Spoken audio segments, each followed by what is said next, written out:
Петербургский Датсан – первый буддийский храм, построенный в Европе. Больше 100 лет назад здесь состоялась служба, посвященная 300-летию династии Романовых.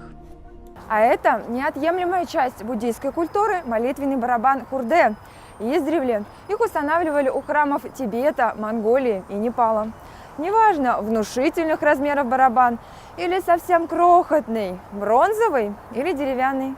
Он создан нести благо любому человеку, какой бы веры тот ни придерживался. Мантры, нанесенные на барабан, читаются с помощью движения руки.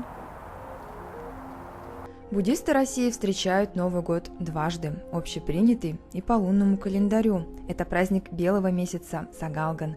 Наступает он в конце зимы, начале весны и длится целый месяц.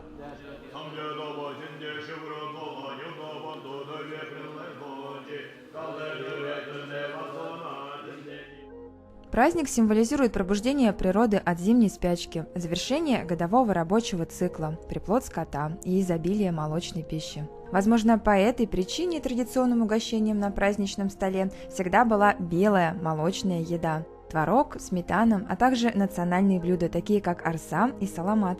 Сагалган очень популярен в Тыве и Калмыкии, а в Бурятии его отмечают все жители, вне зависимости от национальности и вероисповедания.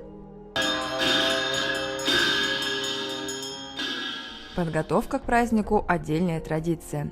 У буддистов заведено тщательно убирать в доме накануне Нового года. Но кроме чистоты физической, важна и духовная. Поэтому за 2 дня до Сагалгана сотни тысяч российских буддистов проходят обряд очищения огнем.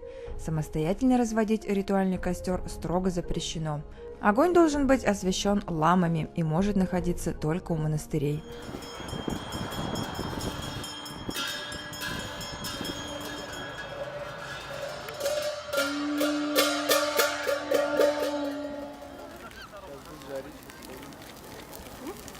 На отдельном огне сгорает сор. Это своего рода оружие против пороков. С помощью молитв оно становится воплощением силы и мудрости.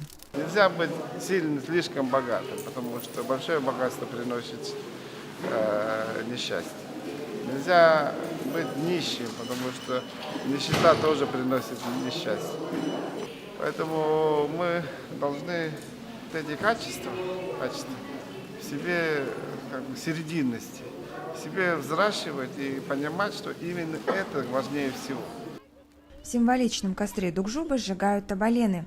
Это кусочки теста, которыми верующие предварительно проводят по своему телу. Таким образом, фигурки как бы отдают все грехи, болезни и беды, накопленные человеком за год.